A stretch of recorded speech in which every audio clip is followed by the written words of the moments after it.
नमस्ते साथियों, झुनझुनू पाठशाला में आपका स्वागत है। देखिए, जो फोर्थ ग्रेड के आंसर की आई है उसमें कुछ क्वेश्चन ऐसे हैं जिसमें टाइपिंग मिस्टेक हुई है, तो उसमें दो दो ऑप्शन सही हो गए हैं।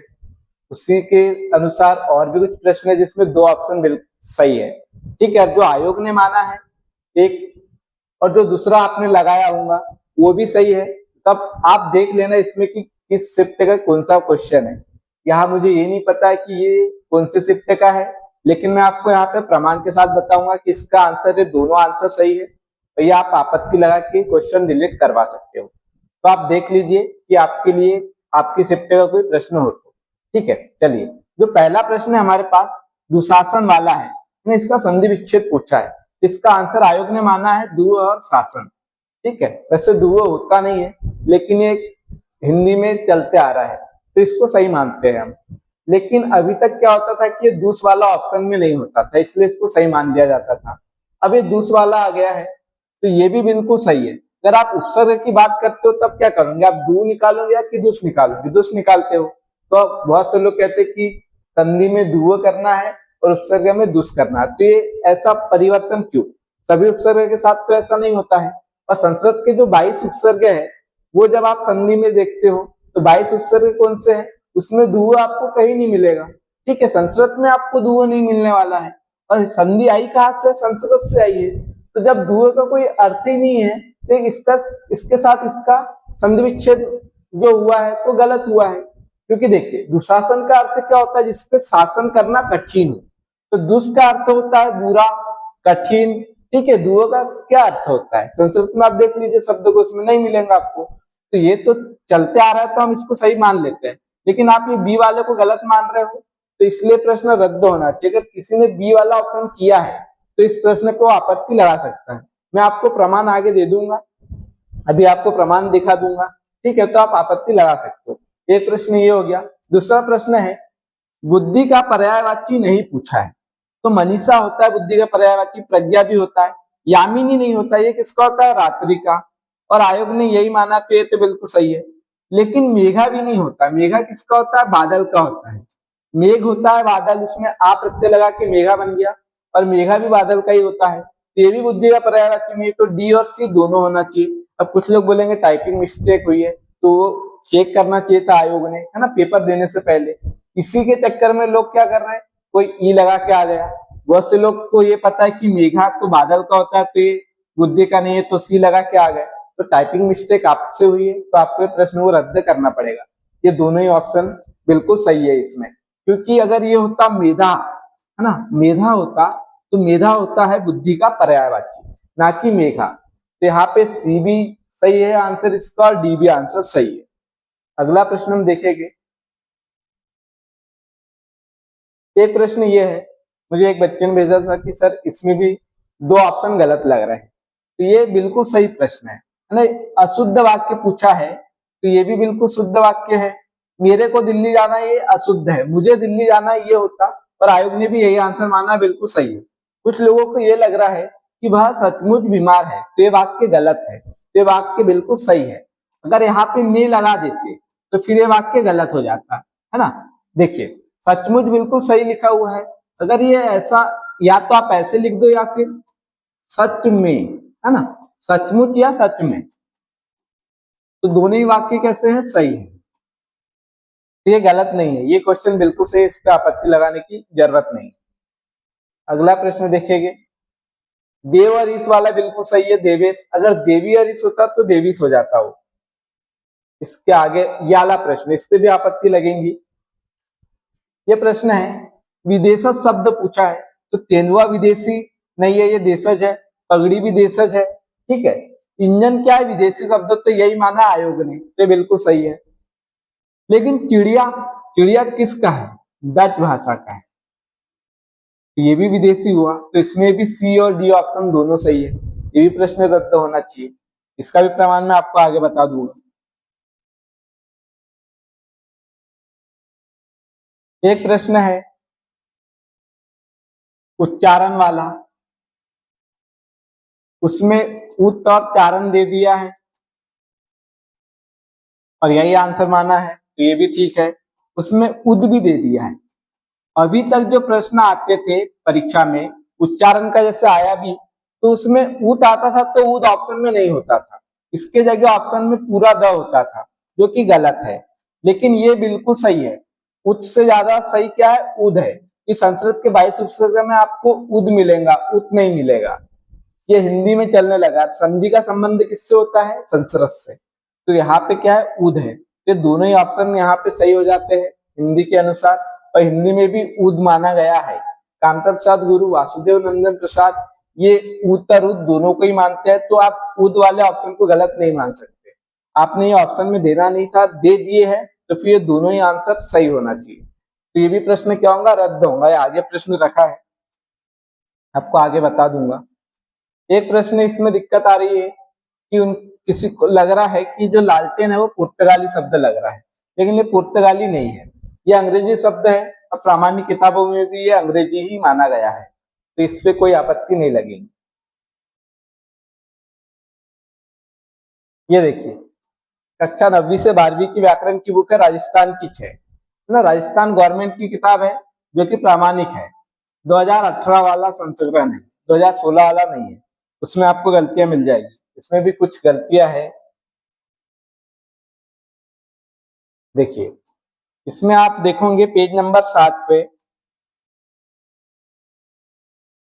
तो आपको यहाँ दिख जाएगा संस्कृत में दूह, ये अगर नहीं दिख रहा हो तो दूह और नीह उपसर्ग नहीं होते, इसलिए इनके साथ संधि या संधि विच्छेद भी अशुद्ध है। तो दूह शासन वाले में दूह के साथ जो संधि है वो अशुद्ध है, इसके साथ होना चाहिए सही, दूस के साथ, तो याला ऑप्शन भी सही मानना चाहिए। ये गवर्नमेंट की किताब है, इसका आप प्रमाण दे सकते हो। और मैं आपको आगे बताता हूँ, ये है उच्चारण वाला, देख लो, ये पेज नंबर 58, पेज नंबर 58 देख लो। इसमें आपको दिया हुआ है उद और चारण, उच्चारण दिया है, इसके साथ दिया है, उद के साथ दिया है, उद और चारण दिया हुआ है, तो ये ऑप्शन बिल्कुल सही है ना। अभी तक जो परीक्षा हुई है उसमें भी आए हैं, लेकिन उसमें उद का क्यों सही माना है, क्योंकि ऑप्शन में उद नहीं था, वहां पे पूरा द था, इसलिए ये ऑप्शन तो गलत है, तो इसलिए ये सही माना गया है। तो यहाँ पे उद वाला सही मानना चाहिए। ठीक है, तो ये हो गया, इसका आप प्रमाण दे सकते हो। साथ में मैं आपको वामन शिवराम आप्टे का शब्दकोश, उसका भी आपको प्रमाण दे दूंगा। आपको क्या करना है, टेलीग्राम की लिंक मिल जाएगी, ठीक है, डिस्क्रिप्शन में, तो वहां से आप टेलीग्राम ज्वाइन कर लेना, वहां पे आपको पूरे पीडीएफ मिल जाएंगे। जब इसकी तारीख आएगी तब तक मैं पीडीएफ अच्छी तरीके से तैयार कर दूंगा अलग अलग क्वेश्चन के। अगर आपको टेलीग्राम पे नहीं मिल पाए तो आप मुझे इस पे मैसेज कर सकते हो, कपिल सर हिंदी, ये है इंस्टा आईडी ना, इंस्टाग्राम पे इस आईडी पे भी आप मुझे मैसेज कर सकते हो। चलिए, ये देखिए, जो मैंने आपको चिड़िया वाला प्रश्न बताया था, तो डच भाषा में चिड़िया दे के रखा है, तो ये क्या हो गया, विदेशी शब्द हो गया। तो वहां पे इंजन भी विदेशी शब्द है और चिड़िया भी विदेशी शब्द हो गया, तो दोनों ऑप्शन वहां पे सही हो गए। और आगे प्रश्न है, ये देखिए, संस्कृत के उपसर्ग, ये है कामता प्रसाद गुरु की किताब का पेज है, इसमें आपको दिख जाएगा दूर और दूस होता है, दूस होता है ना, दूस होता है, यहाँ पे दूस मिल गया आपको। उत और उद दोनों है, उत और उद यहाँ पे दोनों है, तो उद वाला भी सही है, उत वाला भी सही है। तो जो ऑप्शन दे के रखे, दोनों ऑप्शन दे दिए वहां पे उच्चारण वाले में, इसलिए वो प्रश्न रद्द होना चाहिए। ये भी आप प्रमाण लगा सकते हो इसके साथ। ये विदेशी शब्द दिया है कांता प्रसाद गुरु की किताब का ही, इसमें लालटेन वाला देखोगे तो आपको अंग्रेजी, ये अंग्रेजी है ना, तो इसी में आपको लालटेन मिल गया। ये पुर्तगाली नहीं है, कौन सा शब्द है, अंग्रेजी है, और आयोग ने भी अंग्रेजी माना है, तो आप इस पे आपत्ति ना लगाए।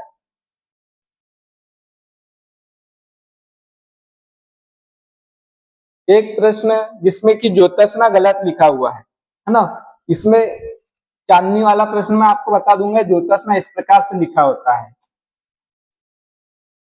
तो अभी कैसा होता है, आधा है। आगे ये प्रश्न मैं आपको बताता हूं,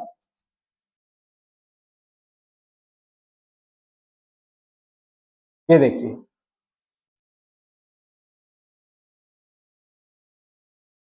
निम्नलिखित शब्दों में से चांदनी का पर्यायवाची नहीं पूछा है। तो चांदनी चंद्रप्रभा होता है, तरंगिनी नहीं होता है, तो यही आंसर माना है आयोग ने, तो बिल्कुल सही है। कौमुदी भी चांदनी का पर्यायवाची होता है, लेकिन ज्योत्सना कोई शब्द ही नहीं होता है, तो ये भी चांदनी का पर्यायवाची नहीं हुआ। यहाँ सब पूरा लिखा हुआ तो वर्तनी अशुद्ध है, तो ये ऑप्शन भी चांदनी का पर्यायवाची नहीं होगा, है ना। अब लोग कहेंगे कि ये टाइपिंग मिस्टेक है, इतना समझ लेना चाहिए, लेकिन टाइपिंग मिस्टेक है। यही ज्योत्सनाई शब्द एक शब्द शुद्धि में आया है 4th ग्रेड में एक प्रश्न, ठीक है, उसमें गलत दिया। अगर आप यहाँ इसको सही मान रहे हो तो शब्द शुद्धि में यही शब्द सेम दिया है, तो वहां भी इसको सही मान लीजिए। तो ये जो गलती हुई है, तो इसकी गलती किसकी हुई है? ये आयोग की हुई है। इसलिए अगर किसी ने ये प्रश्न लगाया है इस पे टिक, क्योंकि उनको पता है कि ज्योत्सना गलत लिखा है, तो ये बिल्कुल हो सकता है गलती है तो इसमें, ठीक है। अगर उनको तरंगिनी का नहीं पता है, तो अगर किसी ने लगाया तो इस पे भी आप आपत्ति लगा सकते हो। इसी के साथ में और प्रश्न है। कुछ लोगों को इसमें लग रहा है कि ये अशुद्ध वाक्य पूछा है इसमें, तो इस विद्यालय में 200 छात्र, ये सही है। महादेवी वर्मा छायावादी कवित्री है, ये भी सही है ना। उनको क्या लग रहा है कि यहाँ पे है पे बिंदी नहीं होना चाहिए, ठीक है, तो ये बिंदी यहाँ रहेंगी, क्योंकि जहां हम आदर सूचक भाव करते हैं, है ना, जहाँ आदर सम्मान का भाव होता है, भले वहां पे एक वचन व्यक्ति हो, बहुवचन में है होता है तो उस पे बिंदी होती है, लेकिन सिंगल व्यक्ति है, राम आ रहा है, तो उस पे बिंदी नहीं रहेगी है पे। लेकिन देखिए, राम आ रहा है, तो सिंपल रहेंगे, वाक्य सही है। अगर आपने कहा गुरुजी, गुरुजी आ रहे है, तब आपको यहाँ बिंदी लगाना पड़ेगा। तो महादेवी छायावादी कवित्री है, तो यहाँ पे महादेवी वर्मा क्या है? छायावादी कवित्री है, तो सम्मान के साथ यहाँ पे हम प्रकट कर रहे भाव, तो ये क्या हो जाएगा? है पे बिंदी रहेंगी, तो वाक्य सही है। किसी को लग रहा है कि ये जो वाक्य है गलत है, तो गलत है ना, ये वाक्य बिल्कुल सही है। आप गलत सोच रहे हो कि वाक्य गलत दिया हुआ है या है पे बिंदी नहीं होना चाहिए। सिर्फ इसमें जो अशुद्ध वाक्य है वो दुर्गा के अनेकों नाम, तो अनेकों नहीं होता है, अनेक होता है, तो इस पे आपत्ति नहीं लगेगी।